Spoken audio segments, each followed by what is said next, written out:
Hello, once again. It seems that I'm in the habit of making videos in strings of about 3.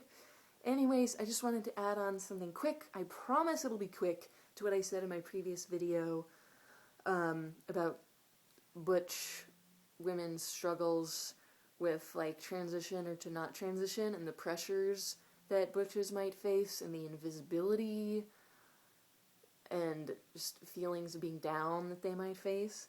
So, a lot of people talk about their story, their narrative, maybe their childhood experiences on YouTube, which I think is awesome. I love listening to that stuff. And I did one of those, and I've been reflecting on it for, what's it been, a couple months or so since I made that video.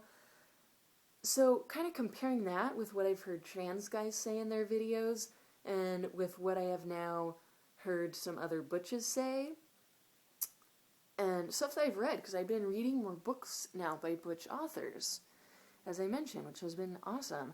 So, I have these reflections. I think that just because you feel masculine, or you felt masculine as a child, or you did masculine things, that does not necessarily mean you're trans. It might. It certainly might. But it doesn't have to mean that. So, for instance, like, as a kid, one instance that I talked about in my previous video was that when I was in a play in 6th grade, I had this role as a townsperson, and I could dress however I wanted, and I just automatically dressed in pants, and like a plaid shirt, and a little vest, and some boots and stuff. I did that automatically, so I was like a townsman. So I was like, maybe that means that I want to be a man. Maybe that means I'm trans.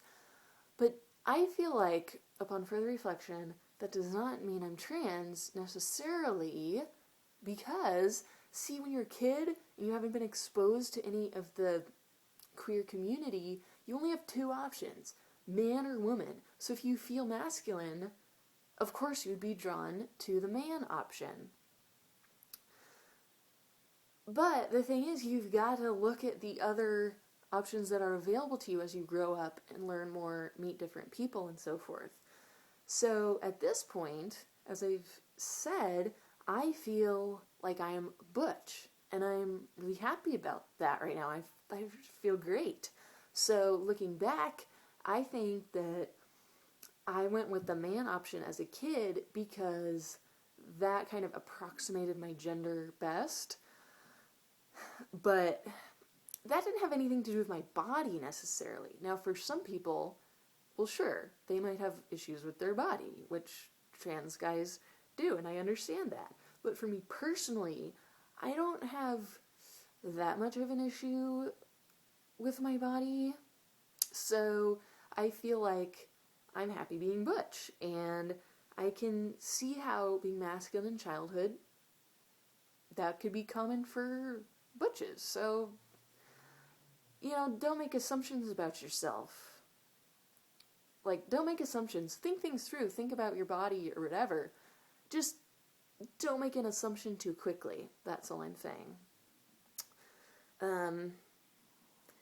And, okay, to give another example, which some people might relate to. So I've talked recently about how sometimes, and now I'm realizing that this is sometimes, I feel much more into sex, and I have more of a libido when I go about it in a male way. Using words or accessories that make me feel like I'm going about sex in a male way. But I don't think that necessarily means that a person is trans either. Again, it could go either way depending on other stuff that's going on with you. Now, see, with me, I would not want to be that way 100% of the time, which is what I've realized since feeling a lot more confident about myself as butch. I don't want to be male all the time. Sometimes, yes, but not all the time. And then, like, my last example, I'm almost done, is stuff to do with the body. So in a previous video, I talked about binding and how I had tried it and I was really stoked on it. And actually, to update that, I've been kind of too lazy and too much of my usual comfort whore self to wear the binder. But I did like it. I was stoked on it. So I was like, well, maybe that means I'd be happy if I got top surgery and if I was trans. But again, the thing is, like, I like binding sometimes, but I don't feel the need to do it all the time. So it's not like I want to put my boobs on display. I certainly don't. And I am self-conscious if I wear really tight shirts. So I avoid that. And when I avoid it, I feel fine. So, and you know, it's not like, I don't feel like my boobs are like this super important part of me that like means a lot to me. I don't really feel like that, but at the same time, I feel like all parts of my body are just a part of me. Like, it's just me. It's just what I've got. So I'm okay with it. I don't want to put it on display, but I'm okay with it. I mean, I feel like it's me. You know, it might not be the most perfect thing in the world, but like, it's me. So I have this kind of attachment to it. Even if I am not fond of looking at it in the mirror all the time, I still have some sort of attachment. So I might want to bind sometimes, for sure. But I don't feel like I want to get my boobs chopped off. So my point is that just because you like binding, that doesn't in itself mean that you should get top surgery or that you're trans. So I just want to throw that out there for people to think about.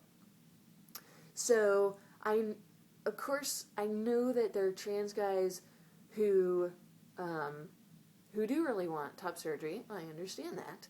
But if you're like me, where you're not like jumping up and down about it, then just keep in mind that just because you are kind of on the fence, or just because you like binding or whatever, that doesn't necessarily mean you're trans, and you could still be perfectly happy, be perfectly proud of yourself, and be really in touch with your body if you know, like I said, like find community, find support, do things that support yourself, like do that positive self-talk thing where you're not always analyzing yourself in front of the mirror. I mean, come on, that's tough for anybody. That's going to make anybody feel down. So do stuff that supports yourself. Don't do stuff if it makes you feel down on yourself. I'm just going to throw that out there. All right. I guess that's about all I have to say for now. Thank you very much for watching. My baby and I will see you next time. Bye.